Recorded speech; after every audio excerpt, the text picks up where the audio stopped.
Hello everyone, welcome to our next video series, and I'm delighted to be talking to an old friend of mine, Matt Beardsell, who's Operations Director and co-founder of an incredible design and creative agency called Music, which is based in Manchester but works globally, I guess. So Matt, thank you very much for agreeing to be part of this. Can you tell me a little bit about your background for our audience, please?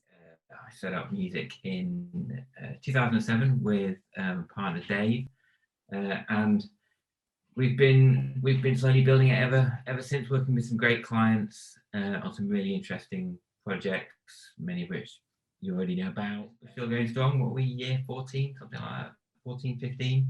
It's been a tricky last 12 to 18 months, but along with everyone else, but we're making the best of it, and here we are. So yeah. It's been fun. And some of the clients that you've worked with include? So we do a lot of work with Manchester City Football Club, along with Universal Music. We also work with Christie Hospital. I mean, I'm always kind of stumped by that question because I tend to forget who we work with, but we have a very broad client base, all across, and we do that on purpose so that we can make sure that we've got a pretty fresh studio. We're working on a lot of different briefs all the time, and it just allows us to kind of recruit the best talent.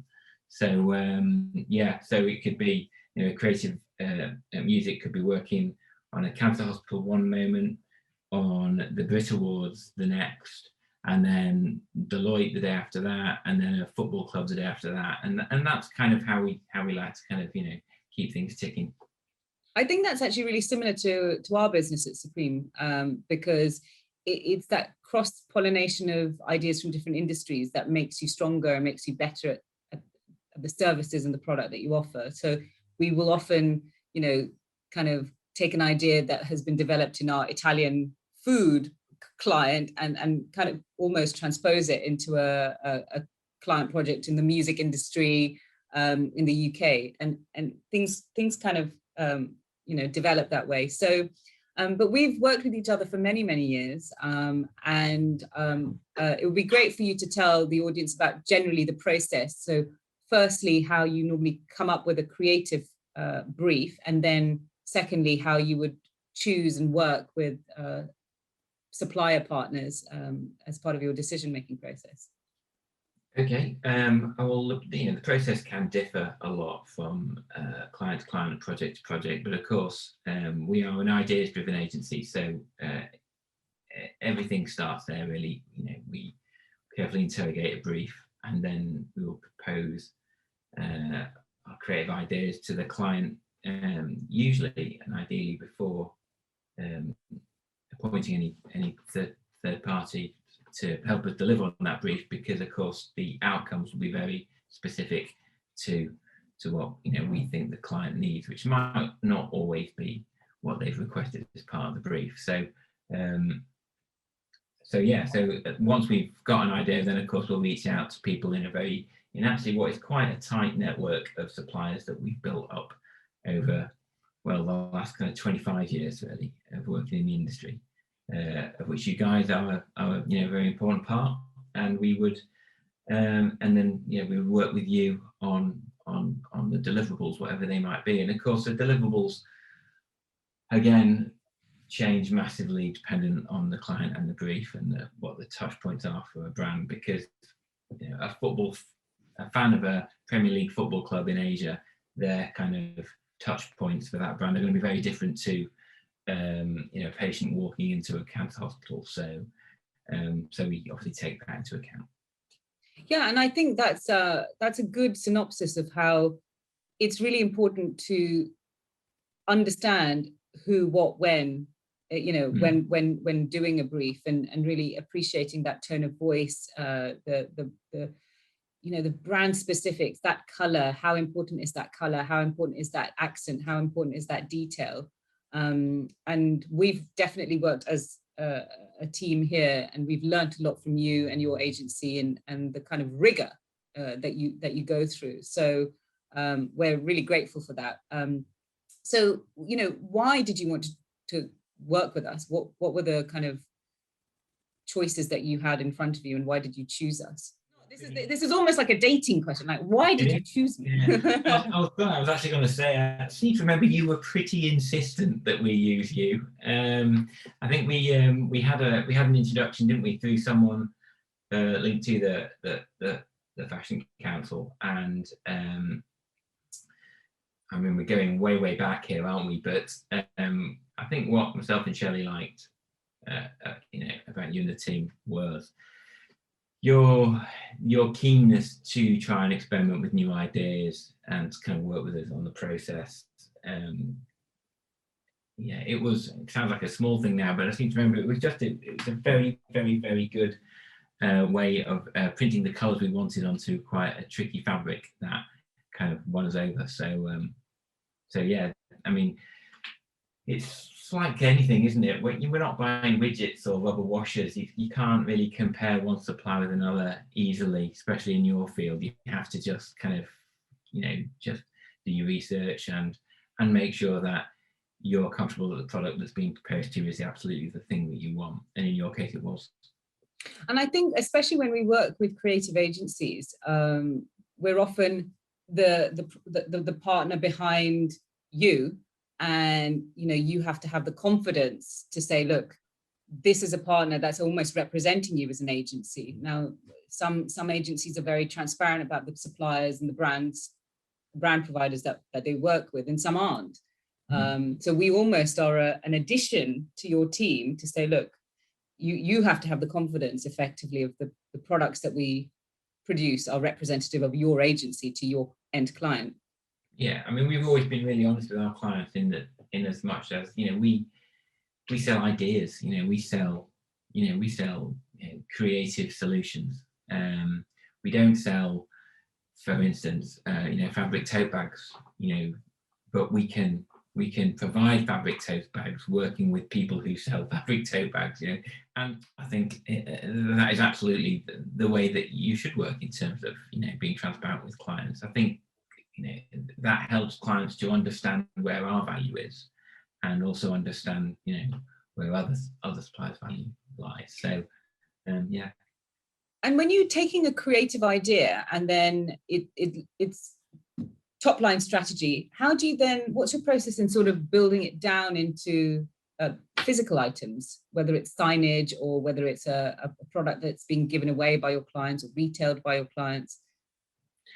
I mean, usually, those decisions would have been made in an early part of the creative process, in which we kind of audit the brand and those touch points that I briefly mentioned earlier, and we understand how and where the client's audience kind of wants to be reached, and that would, I suppose, then lead that would inform the briefs that we would kind of lead to the deliverables, whatever they would be.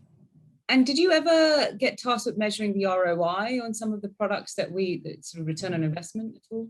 We do. I mean, we're obviously quite a small agency, so ROI in terms of key performance metrics and all of those things, it's quite hard to measure on certainly on the projects that we've worked with yourself on. But we do, have a clear view on how effective we think those ideas are, and that's really based on more anecdotal evidence and our monitoring of response to an event or an item through what's going on social media and and the longevity of the items that we've provided. So certainly in your case it would be more anecdotal, but it was definitely agreed by all concerned to be a success, hence why we worked with you for a number of years on that. Yeah, and I think, well, some of the projects that we've worked on with you are still sort of percolating on the streets across this country. I mean, they're kind of vintage classics now, aren't they?